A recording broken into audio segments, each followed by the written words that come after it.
attiré par le mâle adulte. Le gorille vit en harem, donc il y a un mâle adulte, quelques femelles adultes et les jeunes. C'est ce qui constitue le plus gros du groupe. Ce mâle, vous l'avez reconnu, il vous surveille. Faites gaffe. Hein. Il est au centre de l'aire de nourrissage, juste là. Je vais lui présenter ce que j'ai à manger. Ah oui, attendez. Je lui montre tout ce que j'ai. Alors, j'ai des endives, j'ai du concombre. Le concombre, ça va bien, c'est bien ça. Et des carottes. Voilà. Non, il veut du concombre. D'accord. Il veut donner du concombre. Alors, plus sérieusement, il a 33 ans, donc, ce mâle, sachant qu'un gorille peut vivre une cinquantaine d'années facilement en captivité, et il pèse 200 kg. Alors je vous demanderai un peu de respect. Hein. Il faut en manger du concombre hein, pour peser 200 kg. 200 kg, c'est un poids très correct hein, pour un mâle gorille. Ce sont les plus grands singes, les plus gros singes de la planète.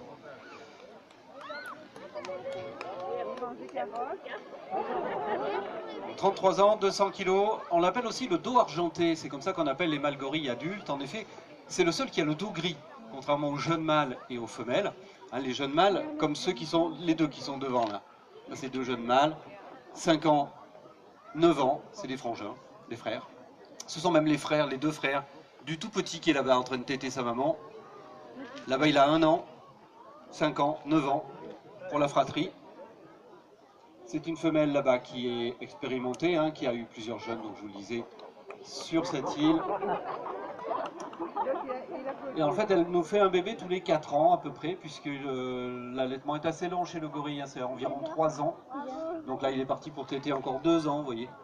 Et les jeunes mâles restent dans le groupe pendant au moins 12 ans, jusqu'à ce que justement, vers l'âge de 12 ans, leur dos commence à devenir gris, ça s'appelle l'adolescence chez le gorille. Chez nous c'est autre chose, mais chez eux c'est le dos qui devient gris.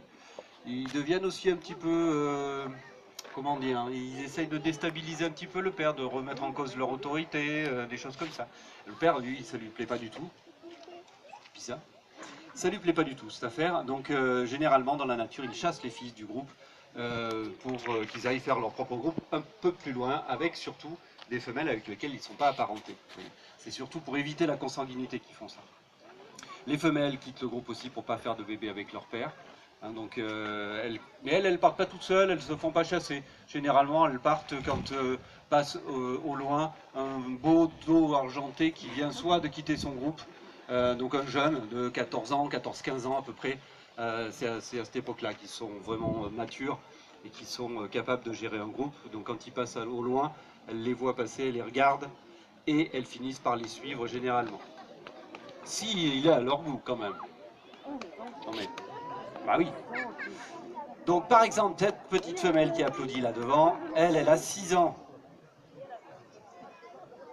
Donc il faudra qu'elle s'en aille d'ici 2 ans. C'est un peu avant les mâles. Pour les femelles, elles quittent le groupe vers l'âge de 8 ans, 8-9 ans à peu près. Ne se retrouvent pas avec leurs cousins lointains, vous voyez, pour éviter encore une fois la consanguinité. Donc on fait partie de ce qu'on appelle un EEP. C'est un programme d'élevage européen qui nous permet de gérer un petit peu ça. C'est un coordinateur, mais il y a même plusieurs coordinateurs qui gèrent les gorilles, par exemple. Mais il en existe ces programmes pour toutes les espèces de primates menacées, évidemment. Hein, puisqu'on va essayer d'éviter la consanguinité chez toutes les espèces. Hein, et elles ont généralement leur système social, comme les gorilles, qui gère un peu cette consanguinité. Et donc, c'est soit les jeunes mâles qui s'en vont, soit les jeunes femelles, soit les deux pour les gorilles, soit les jeunes mâles restent dans le groupe, mais ça ne couple pas avec leur mère, des choses comme ça, vous voyez, pour éviter donc toujours la consanguinité. Et dans ce cadre de ce EEP, pour continuer la reproduction, nous dans ce groupe, parce que ça c'est les deux femelles qui sont là depuis le début avec le mâle, on a reçu donc 2 jeunes femelles qui sont censées nous faire des bébés aussi. La femelle qui est au fond là-bas, qui mange son endive, elle a 14 ans, donc c'est une jeune adulte.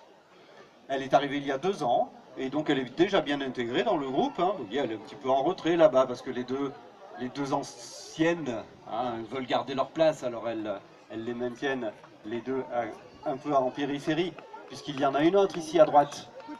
qu'on aperçoit derrière le buisson. Peut-être vous, là-bas, vous pouvez difficilement la voir, mais elle est juste là. C'est une jeune femelle qui a 20 ans et qui nous vient de République tchèque, par exemple. Et elle est arrivée il y a 2 ans aussi, 1 an et demi, 2 ans même, pour faire des bébés. Et ça marche assez bien pour celle-ci, puisqu'elle est gestante. On attend un bébé pour cet automne. Oui.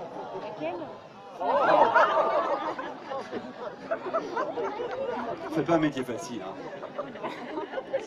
Ça a l'air simple comme ça. Et il faut bien viser au niveau du concombre, sinon on se fait fâcher. Il n'est pas content.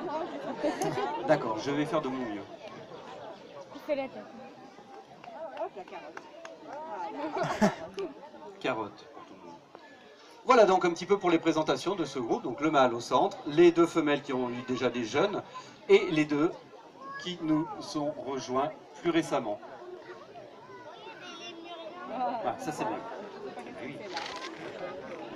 Comment il me regarde? Il me regarde. Alors des endives, du concombre, surtout du concombre, et des carottes pour ce repas. En fait le gorille est un pur végétarien. Il ne mange que des végétaux. Uniquement des végétaux. Ils vont manger beaucoup puisque nous on va leur fournir à peu près 60 kg de fruits et légumes par jour pour le groupe. Que l'on va répartir sur 6 repas. Donc des petites quantités à chaque fois mais très régulièrement tout au long de la journée. De façon à ce qu'ils aient à manger un petit peu tout le temps. Puisque évidemment sur l'île ils vont aussi trouver pas mal de plantes, de l'herbe, des fleurs, des racines, des graines, des feuilles. De l'écorce, voilà, tous les végétaux qu'il y a sur l'île, ils vont pouvoir les manger. Vous voyez que le mâle est arrivé avec sa petite branche de chêne, là il va manger les feuilles et puis il va écorcer un petit peu ensuite. Un peu, toujours la même chose, hein, pour essayer de recréer un peu ce qui peut se passer. Oula, attention, je vais te... Non, reviens dans les gars, voilà, merci. Faut que je vise bien, faut que je regarde où je vais. C'est facile, hein. Donc tout ça pour recréer ce qui se passe dans la nature, donc où ils passent beaucoup de temps à chercher à manger et à manger. Donc nous on essaie de recréer ça. Et on essaye aussi de recréer leur environnement.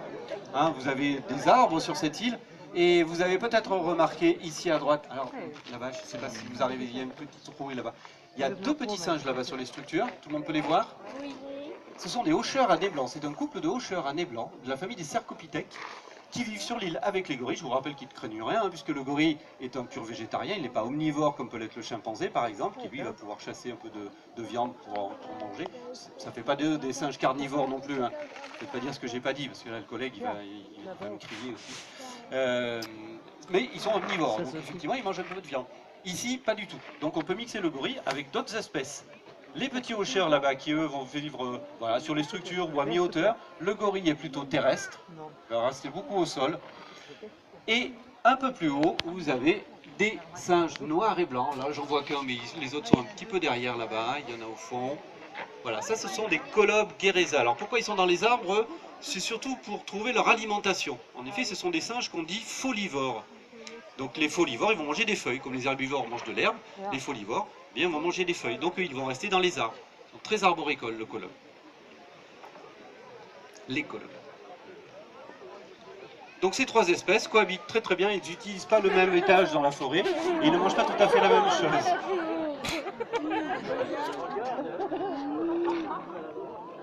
Et du coup, ils ne se font pas de concurrence, du coup, voilà, il n'y a pas de souci, ils peuvent se cohabiter sur la même île, il n'y a aucun souci. Et comme je vous le disais tout à l'heure, le gorille est le plus gros singe de la planète. On voulait vous montrer juste à côté le plus petit. Alors le plus petit singe du monde, c'est le Ouistiti pygmée. Ouistiti, ça nous renvoie quelque chose de déjà pas grand, mais alors là il est pygmée et il vit sur une île à droite en sortant des gradins. Vous allez pouvoir passer devant quand vous allez continuer le sens de la visite. Et sur cette île vivent 4 petits Ouistiti pygmées, 3 adultes et un bébé. Un adulte pèse à peu près 120 grammes. À la naissance, un bébé pygmée, ça pèse entre 10 et 15 grammes à peu près, environ. Donc à comparer avec les 200 kg du mâle gorille adulte, du dos argenté. Alors évidemment, qu'ils soient les plus gros ou les plus petits, tous ces animaux sont très menacés dans leur milieu naturel. Hein. Vous avez peut-être entendu. Là récemment, le gorille a été placé en danger critique d'extinction, puisque ces animaux vont sans doute disparaître si on ne fait rien d'ici quelques décennies. Alors ils sont évidemment touchés par la déforestation, vous avez déjà entendu parler de déforestation, de bois exotiques, d'huile de palme, de choses comme ça. On connaît moins peut-être le coltan, mais vous en avez tous sur vous, puisqu'on le retrouve dans les portables, notamment les téléphones portables, les smartphones, les tablettes, les ordinateurs. Alors c'est un minerai rare que l'on trouve essentiellement en Afrique, où vit le gorille. Donc évidemment, quand on va extraire ce minerai du sol africain, eh bien on rase les forêts où vivent les gorilles, et les colobes notamment, puisque je vous le disais, ils mangent des feuilles, donc s'il n'y a pas d'arbres, il n'y a pas de colobes non plus. Il n'y a pas de gorille, puisque c'est un animal aussi qui vit dans la forêt et de la forêt. C'est à la fois son habitat, sa maison, et sa nourriture, sa source de nourriture. Donc évidemment, s'il n'y a plus de forêt, il n'y a plus de gorille, il n'y a plus de colobes, il n'y a plus de Ouistiti pygmée non plus. Donc évidemment, nous on est sensibilisés par rapport à ces thèmes-là. Le coltan, notamment en plus, ça permet, il faut des infrastructures autour de ces mines. Donc ils construisent des routes qui vont au plus profond dans la forêt. Et ces routes sont évidemment utilisées par les braconniers qui vont aller chasser ces animaux, ces gorilles notamment, pour leur viande, pour des trophées de chasse. Il y a des crânes de gorilles, des mains de gorilles qui se vendent sur les marchés pour les touristes. Et du coup, des bébés éventuellement. Donc vous imaginez ça, voilà, un bébé gorille en 10 ans, il fait 200 kilos. Voilà. Donc évidemment, c'est pas jouable. Et ça fait beaucoup de dégâts par contre dans les populations de gorilles sauvages. Donc on va essayer de vous en parler tout au long de votre parcours. Et il y a même un petit peu plus loin un stand pour le Conservatoire pour la protection des primates, qui est une association qu'on a mis en place en même temps que la Vallée des Singes, puisque forcément nous, en tant qu'animalier primate, on est évidemment sensibilisé à ce genre de sujet sur la déforestation et la disparition des primates. Donc on a monté cette association pour essayer de soutenir des projets de conservation de ces animaux dans leur milieu naturel.